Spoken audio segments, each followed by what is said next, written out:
జై మేరు సంఘం, జై మేరు సంఘం. ఏర్పాటు చేయడం ఇది చరిత్రలో మొదటిసారి. ఏంటంటే మన ఇంతకు ముందు మన సమస్యలు ఏమున్నా కానీ లోకల్ ఎమ్మెల్యే ఎంపీలకు ఎంపీటీసీలకు ఎవరికి చెప్పినా కానీ మన ప్రభుత్వం దగ్గరికి పోయేది కాదు. అందుకనే మన సంఘం అనాథగా తల్లిదండ్రులు లేని సంఘంగా మారిపోయేది. ఇప్పుడు ఈ కొత్త తల్లిదండ్రులు వచ్చిన మనకు ఈ తల్లిదండ్రులు మనకు వారసుగా ఉంటారు. మన సమస్యలను గవర్నమెంట్ కు తీసుకపోతారు.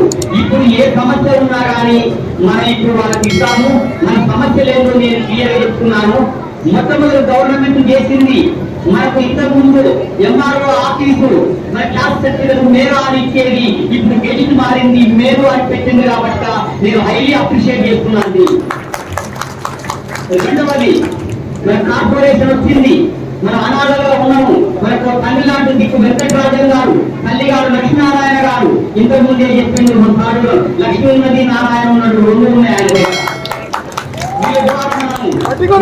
సమస్య ఉన్నా కానీ ఏ ఎమ్మెల్యే ఎవరిని అడగవలసిన అవసరం లేదు. మన వాళ్ళను ఇంకొక విషయం ముఖ్యంగా చెప్తున్నాను. ఈ కార్పొరేషన్ కాపాడుకునే బాధ్యత మన ప్రజల మీద ఉన్నది. ప్రభుత్వాలు మారినా కానీ ఈ కార్పొరేషన్ తీసేస్తున్న వారి గవర్నమెంట్ చెప్తే భారీ ఎత్తున మనం చేయవలసిన బాధ్యత మీరు కూడా ఉంది. ఆ వ్యక్తులు ఇంకొక ముఖ్యమైన విషయం చెప్తున్నాను. వెంకటరాజన్ గారికి, లక్ష్మీనారాయణ గారికి గవర్నమెంట్ ఇచ్చే పథకాలు ఏకరూప వస్తువులు హాస్పిటలే కానివ్వండి, కాలేజీలే కానివ్వండి, స్కూల్లే కానివ్వండి 100% మీరు వాళ్ళకి ఇవ్వాలని పోరాడవలసిందిగా సభాముఖంగా పోతుంది. ఇంకొకటి, ఇంతకుముందు డిఈఓ ఉండరు లమ్మరాయన, ఆయనకు ఈయనకు ఎన్నో అన్ని డబ్బులు తీసుకొని ఇస్తున్నారు. గత వల్ల మన నామ రామప్రసాద్ కాళ్ళ వెంకటేశ్వరులు పోయి దేవయామి దగ్గర కొట్టాడి రాత్రి మగలు నుండి సమోసాలు తిని ఒక 30% జీవో తెచ్చిండు. కానీ ఆ జీవో మన రద్దయిపోయి అలాంటి రద్దులు మాత్రం చేయటానికి నేను సమాజంలో చెప్తున్నాను. ఏది రద్దయినా కానీ మేము ఇక్కడ కూర్చునే వాళ్ళని కాదు, ఒక్కమూరు ముఖ్యంగా కూర్చునే వ్యక్తిగా. ఇంకొక విషయం, మేము ఏం చేస్తున్నామంటే మాకు ఎంతగా ఉన్న మిషన్లు, ఆ అంబ్రెల్లా మిషన్లు తొక్కి 40 ఏళ్లకే మోకాల నొప్పులు వచ్చి మా వృత్తికి తగిన మిషన్లు లేక పెట్టుబడిదారులు ఎక్కువ పైసలు పెట్టి బుద్ధికులు పెట్టి మమ్మల్ని రాజీయకుండా చేసి మాకు మిషన్లు కూడా లేదు. కాబట్టి ప్రతి ఇంటికి ఒక డ్యూటీ మిషన్ ఇప్పించే బాధ్యత ఏంటంటే మా పిల్లలే హైజాక్ అయిపోయినది. కొంతమంది రౌడీగాండ్లు వాడలేరు హైజాక్ చేసినట్టు, బస్సులను హైజాక్ చేసినట్టు మా కులముక్తిని హైజాక్ చేస్తే మీరు ఎట్లా కొనుక్కోవాలి? మాకు తండ్రి లేడు, మీరు వచ్చింది కాబట్టి ఈ వృత్తిని హైజాక్ చేయకూడదు.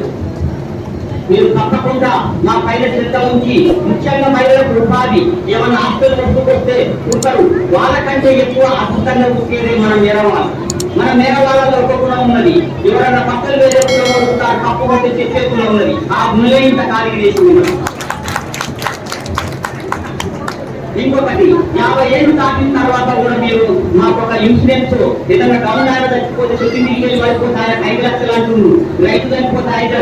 మేము రైతులను కాదు, పెట్టుబడి లేదు, మా దగ్గర చదువుకునే స్తోమత లేదు. కాబట్టి మా జనాభాను కూడా మేము పెంచలేకపోతున్నాం. ఎందుకంటే ఒకరి దాకా ఆయన ఎవరు దాకా రాదు. ఇప్పటి నుంచి మనం పిల్లలను ఎక్కువగా రాలే, మన జనాభా తక్కువ ఉన్నట్టు ఆడవాళ్ళకి కొత్తగా పెళ్లి అయిన వాళ్ళకి 5 మందిగా పెంచుతున్నాము. ఎందుకంటే మన జనాభా తక్కువ. నాయకుడినా కానీ మీరు కంటేస్తారా, కంటేస్తారు మీ అమ్మని మీ బతికేదే కష్టపడి పిల్లలుగా అంటారు.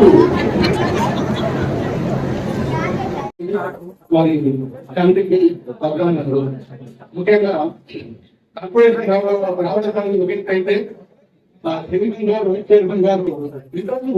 తీసుకురావడం అనేది ప్రధాన సమస్య. నిరంతరం పరిశీలన చేస్తారని నేను భావిస్తున్నాను. ఎందుకంటే చాలా కార్పొరేషన్లు ఉన్నాయి, నిధులు మాత్రం లేవు. కొత్తగా ఏర్పడింది అనేది చాలా కష్టతరమైంది. అదే మన చైర్మన్ గారు వాటిని అందిస్తారని, ఫలితాలు అందిస్తారని కోరుకుంటాను. ఎక్కువ నిధులు సేకరించడానికి వారు సాయశక్తులు కృషి చేస్తారని ఆశిస్తున్నాము. అట్లాగే శాశ్వతగా పంచాయతీ సంఘానికి వారికి సంబంధించి 50 ఏళ్ళకి విషయం అనేది ఇవ్వడం అనేది జరుగుతుంది. అది కూడా మనం తెలుసుకోవాలి ఏంటంటే దానికోసం కూడా తమ ప్రయత్నం చేయాలని మనం ఇస్తున్నాము. అట్లాగే ఈరోజు బీసీ కార్పొరేషన్ దీనికి డెఫినిషన్ ఇవ్వడానికి ప్రభుత్వం కొత్త ప్రతిపాదనలు తీసుకొచ్చినట్టు మనకు తెలుస్తుంది. ఇది మన మిల్ కార్పొరేషన్ ద్వారా ఇప్పిస్తే మన మిల్ సంఘానికి అందుతాయి, కానీ మీరు కుటుంబాలు అందుతాయి. ఇది బయటకు పోతే మాత్రం మన బీసీ అంటే వందలాది కులాలు ఉన్నాయి. ఒక్క మిషన్ కూడా మనకు రావడం చాలా కష్టం. అది మన కార్పొరేషన్ ద్వారానే ఇప్పిస్తే మన కులానికి సంబంధించిన వాళ్ళందరూ అందుతాయి. కాబట్టి మీరు దీన్ని పరిశీలించాల్సిందిగా నేను కోరుతున్నాను. చాలా సమయమైంది కాబట్టి రామ్ ప్రసాద్ గారికి ధన్యవాదాలు తెలియజేయగలుగుతాను. ప్రతి వాడు పని చేయాలి, పని గురించి కొట్లాడాలి. వేరు కులానికి సంబంధించిన పని గురించి ఏ పథకం అయితే ఉన్నదో ఏది ఉన్నదో మనం కొట్లాడి చెప్పుకునే బాధ్యత మన మీద ఉన్నది. ఆ బాధ్యతగా కూడా వాళ్ళకి చెప్పాలి. వాళ్ళు పోతున్నారా లేదా అనేది కూడా వాళ్ళ మీద ఒత్తిడి తేవాలి. మనం ఒత్తిడి తెచ్చినప్పుడే వాళ్ళు గవర్నమెంట్ దగ్గర ఏది అడగకుండా వాళ్ళు వేలాడిన అంటారు. అడగాలి. అందుకని చెప్పింది కదా నేను ప్రశ్నించండి, జవాబు దొరకదు, ప్రయత్నించండి, విజయం దక్కదు. ప్రశ్నించే తత్వం ఏర్పడాలి. అది వాడు ప్రశ్నించాలి. వాడు ఎమ్మెల్యే అయితే ఎవరైతే ఇది తప్పకుండా చాలా ఇబ్బంది పడుతున్నారు. బీసీ నుంచి మాత్రమే మన పిల్లలు విద్యావంతులు అవుతారు. వాళ్ళు కూడా ఉద్యోగం చేస్తే మనం కూడా కొంచెం ఇబ్బంది పోతున్నాం. కాబట్టి మనం అందరం బీసీ నుంచి ఏలోకి మారాలని సభాముఖంగా మాట్లాడుతున్నారు. విద్య లేని ఉపాధి లేదు, జీవితమే లేదు. విద్య గురించి చాలా శ్రద్ధ తీసుకోవాలి. విద్య గురించి చాలా శ్రద్ధ తీసుకోవాలి. విద్య గురించి వాళ్ళకు బయటికి పోయేటప్పుడు కూడా కొన్ని ప్రయత్నాలు చేయాలి. ఇంతటి అందరూ కూడా లెక్క చేయకుండా జిల్లా మొత్తం దీనికి వేరు కులాలందరినీ ఐక్యం చేయడానికి శక్తివంతంగా చేస్తున్నాం. నల్లగొండ పట్టణం మరియు వారి టీఎం సభ్యులందరికీ ధన్యవాదాలు తెలియజేస్తున్నాం. ఇదే స్ఫూర్తిని కొనసాగించి మంచి మంచి కార్యక్రమాలు నిర్వహించాలని అందుకు మా వంతు సహకారం ఎల్లప్పుడూ ఉంటుందని తెలియజేసుకుంటున్నాము. అధికంగా ఉన్న ఎందరిని కూడా లెక్క చేయకుండా ఈ సభను సక్సెస్ చేయడానికి తెచ్చినాం. ప్రతి ఒక్కరికి కూడా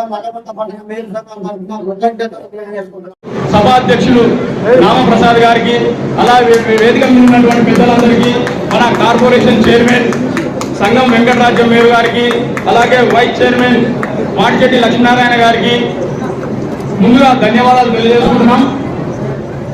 మనకి ఇన్ని సంవత్సరాల తర్వాత కార్పొరేషన్ ఏర్పాటు చేయడం జరిగింది ప్రభుత్వం. అంతేకాకుండా మన కార్పొరేషన్కి నిధులను కూడా అదే విధంగా తీసుకురావాల్సిందిగా కోరుకుంటున్నాం ప్రభుత్వం మీద. మన చైర్మన్ గారు, వైస్ చైర్మన్ గారు కార్పొరేషన్ ఏర్పాటే కాదు, దానికి తగ్గట్టుగా మన కులస్తులకు సంబంధించినటువంటి అన్ని పథకాలను అన్నిటిని కూడా నిధులను కూడా ఎక్కువ శాతంగా మన కార్పొరేషన్ తీసుకొచ్చి, ఎందుకంటే ఇంతకుముందు బీసీ కార్పొరేషన్లు ఉండేవి. అందులో లోన్లు అప్లై చేసుకుంటే మన కులం కింది బాగానే ఉండేది, కింది వరుసలో ఫస్ట్ ఉండేది. మనం పై వరుసలో ఫస్ట్ ఉండాలంటే మన కార్పొరేషన్ ఏర్పాటు చేయడం జరిగింది. అలాగే దానికి సంబంధించినటువంటి నిధులు కూడా ప్రభుత్వాన్ని దగ్గర నుంచి తీసుకురావాల్సిందిగా ముందుగా కోరుకుంటున్నాం. ఈ ఐక్యత భవిష్యత్తులో ఇంకా పెద్దగా ఉండాలనేది నల్గొండ జిల్లానే మనకు నాంది పలకాలి తెలంగాణ రాష్ట్రంలో.